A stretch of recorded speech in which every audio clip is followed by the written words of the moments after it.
Hello everyone, my name is Isha Mitruka and today we'll be dealing with our important judgments for your CLAT examination 2026. Okay, now we will move on with our second important case law, and this case law is also very recent.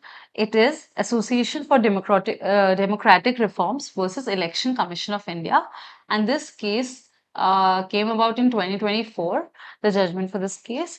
Let's look at it, the importance of it and the facts along with its analysis as well, right? So, this case redefined the principles of transparency and accountability in Indian elections. Election law is a very important part of your class syllabus, and you might get one or two passages from election law as well. Now, you need to understand why certain case laws are important. So, the principle of transparency and accountability in Indian elections is redefined by this case. It addresses the voters' fundamental right to information. Now, right to information, you all must know in our day-to-day lives also, right to information is essential as an Indian citizen. But when you're coming to election, when it comes to election and being a part of the democracy and the voting process, every citizen, every voter has the right to information about their parties, about the process of the election, and everything behind it because this is a free and fair democracy and the election process which is being conducted by the Election Commission of India. Now, the Supreme Court emphasized the need for candidates to disclose their criminal records, their educational qualifications, and their financial assets. Now, all these three things are very important, which makes up a candidate's profile, right? Your educational profile, your financial assets, and also your criminal record. According to these things, a person can determine which candidate to vote for, if the candidate is worth voting for or not.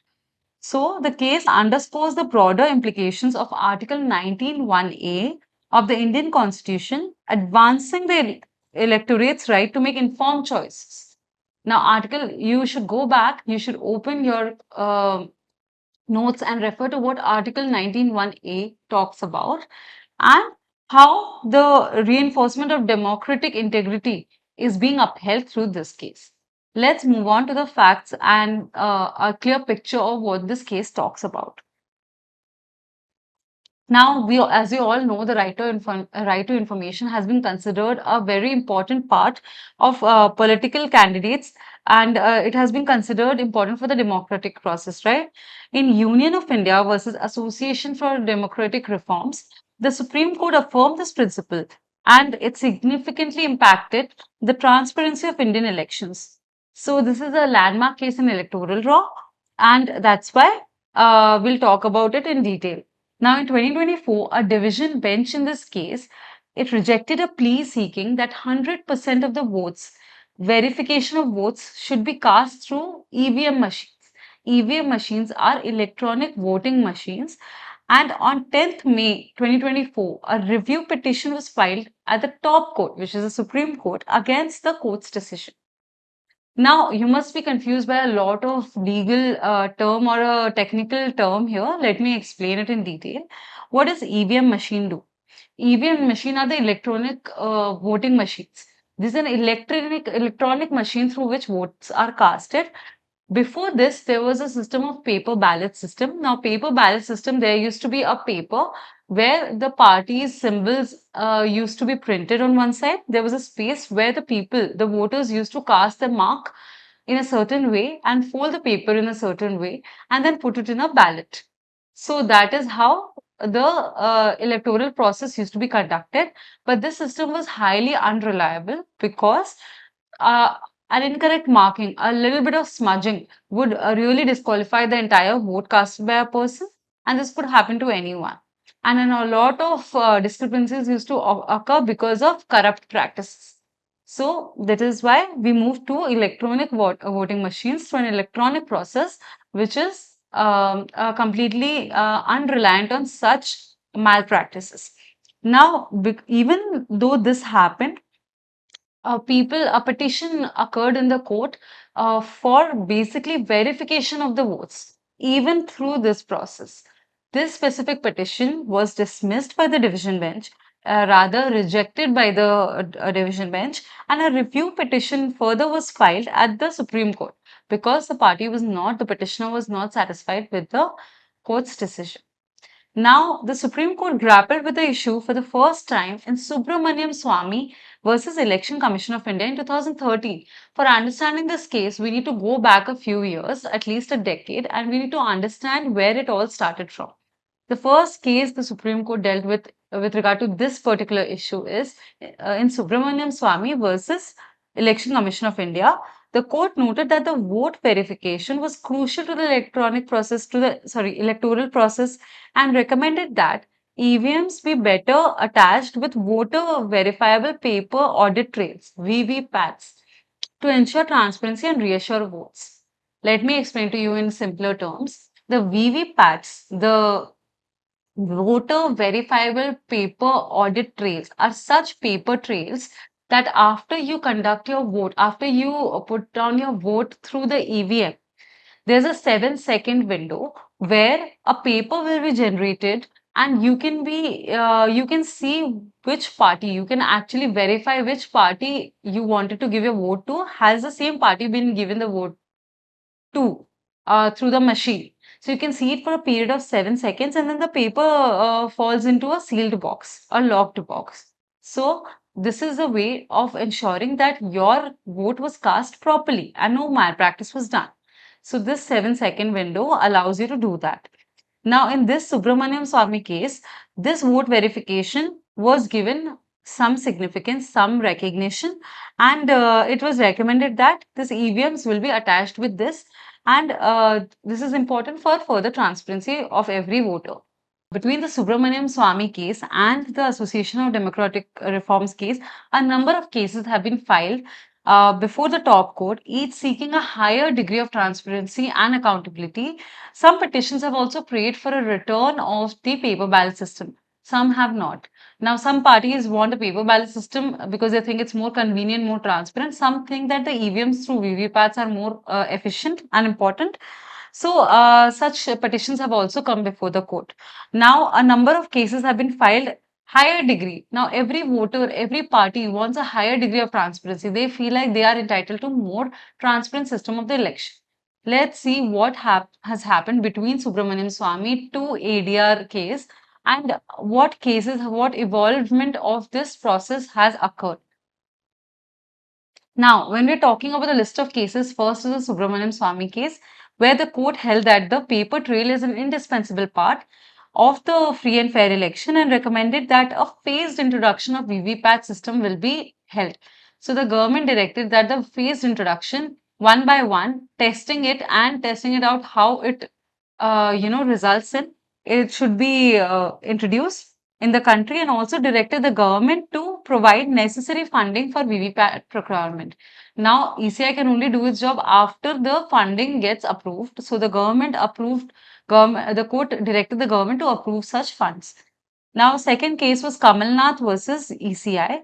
Here, 10% of the votes in Madhya Pradesh was petitioned to be verified through VVPATs by the petitioners in front of the court, but the plea was rejected, with the court affirming that it has full trust on ECI's impartiality, and ECI will be conducting according to its need and impartialness.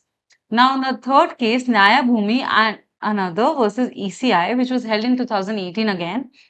Here, the petitioners argued for a return to paper ballots.